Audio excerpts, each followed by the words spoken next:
Hai, ketemu lagi dengan saya ya, Dr. Made Hipnotis, channel yang khusus membahas dunia kesehatan dan seputar hipnoterapi. 2 hari dokter tidak membuat video ya. Kali ini dokter membuat video karena apa? Karena dokter membaca komentar-komentar di VT-nya dokter itu mengatakan begini. Saya tidak percaya dengan hipnotis. Kalau benar ada hipnotis saja itu semua penjahat-penjahat yang ditangkap supaya mengaku seperti yang ada di televisi, di panggung-panggung hiburan yang seperti artis-artis yang lakukan. Nah, dokter akan bahas itu ya. Apakah penjahat itu bisa dihipnotis supaya membuat suatu pengakuan yang jujur? Nah, sebenarnya hipnotis itu adalah kita membuat seseorang lebih fokus ya. Lebih fokus ini bukan membuat seseorang untuk berkata jujur atau tidak berbohong. Nah, kenapa begitu? Karena sebenarnya hipnotis itu hanya membuat seseorang bisa fokus, kemudian mengingat sesuatu yang mungkin dia lupakan.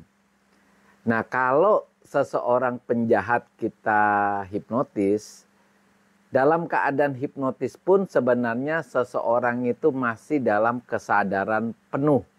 Masih sadar sekali siapa dirinya.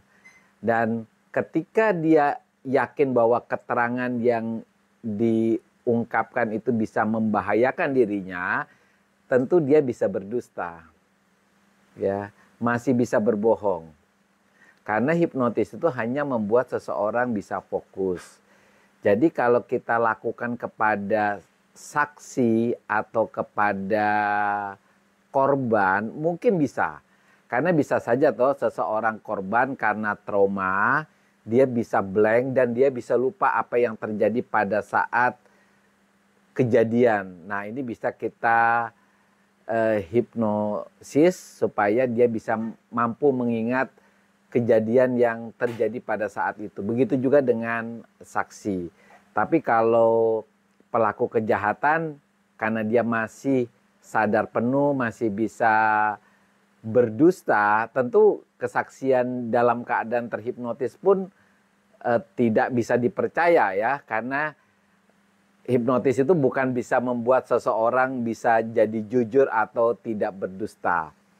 Nah, seperti hanya dengan kalau kita belajar kejar kebut semalam ya, kalau di SMA atau kuliah, besok ujian kita belajar seharian. Nah, besoknya karena ujiannya kita tegang ya, akhirnya apa yang kita pelajari semalam itu bisa hilang, bisa blank. Karena apa? Karena apa yang kita pelajari semalam itu tersimpan di pikiran bawah sadar kita. Ketika kita tegang, maka pikiran bawah sadar kita itu bisa tertutup, bisa tidak kita ingat pada saat itu. Inilah pentingnya hipnosis ketika orang dalam keadaan hipnosis, dia bisa menggali ingatannya yang ada di pikiran bawah sadar. Nah, hipnosis panggung yang kita lihat di televisi atau orang-orang yang melakukan hipnoterapi itu sebenarnya sih intinya dia melakukan 5 langkah ya. Kadang-kadang 5 langkah ini bisa terlihat jelas tapi bisa juga kabur ya. Artinya kita tidak bisa mengetahui bahwa orang ini sedang melakukan kegiatan hipnosis. Sebenarnya ada 5 langkah sih orang bisa tahapan hipnosis. Pertama itu adalah preinduksi. Yang kedua induksi. Yang ketiga depending, yang keempat sugesti, yang kelima terminasi. Jadi ini tahapan-tahapan kalau orang yang mau belajar hipnosis mungkin tahu ya tahapan-tahap ini. Tapi kalau orang yang sudah mahir biasanya tahapannya itu menjadi kabur sehingga tidak jelas. Tapi sebenarnya tahapan ini tetap harus dilalui. Nah, sebenarnya hipnosis itu intinya sih kita membuat gelombang pikirannya menjadi berubah dari gelombang pikiran beta menjadi alfa atau theta. Atau kita memindahkan pikiran sadar seseorang menjadi pikiran bawah sadar.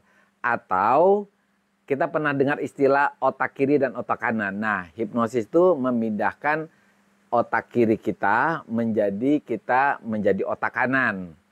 Atau orang dalam keadaan sedang menganalisa menggunakan logikanya itu menjadi orang yang menggunakan perasaan selama proses hipnosis. Jadi banyaklah istilahnya, tapi pada intinya sih membuat orang lebih fokus, lebih gampang mengingat, lebih gampang mengakses pikiran bawah sadarnya. Nah, apa sih yang terjadi pada teman-teman yang melihat hipnosis di panggung, di televisi? Kok hebat banget ya, kok bisa orang dikedipkan tangan begini langsung bisa menceritakan segala sesuatu yang terjadi di masa kecilnya, kemudian memiliki, kok tiba-tiba dia bisa sedih, bisa senang, bisa apapun yang terjadi ya, masa lalunya bisa dibongkar. Nah, teman-teman harus tahu ya, hipnotis panggung kan tujuannya untuk menghibur ya, membuat penontonnya terpenganga ya, artinya kagum gitu. Kok bisa orang ini kok bisa begitu hebat ya, bisa membongkar masa lalunya, dan orang yang dibongkar kok mau gitu ya. Nah, sebenarnya hipnotis panggung itu tidak 100% apa yang kita lihat itu real ya. Jadi hipnotis panggung itu biasanya penyebabnya pertama gini. Yang kita lihat di televisi itu adalah yang di panggungnya yang direkam baik menggunakan perekam standar kayak HP gitu ya, atau rekaman yang profesional, tapi yang di belakang layar kita nggak lihat.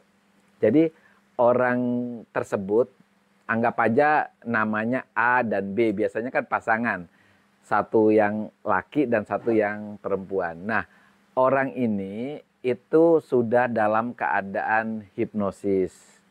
Karena sebagian kita menganggap hipnosis itu dalam keadaan tertidur. Nah, inilah yang dimanfaatkan seseorang. Jadi kalau orang dalam kesadaran penuh ya, buka mata, bisa bicara, itu berarti dalam keadaan tidak terhipnosis. Belum tentu. Jadi skenarionya udah disusun. Skenario itu disusun oleh si penghipnotis, lalu orang itu dihipnotis, lalu skenario itu disusun. Baik skenario untuk si A maupun untuk si B. Nah, orang ini kan tetap sadar penuh, tetap bisa komunikasi, bisa lihat sekitarnya, tapi sebenarnya dia berada di alam bawah sadarnya. Nah, orang inilah ketika dia sudah terhipnotis, kemudian si penghipnotis itu pura-pura sedang mencari seseorang. Lalu dia menghipnotis misalnya dengan menggunakan api atau menggunakan kedipan tangan, tiba-tiba dia tertidur.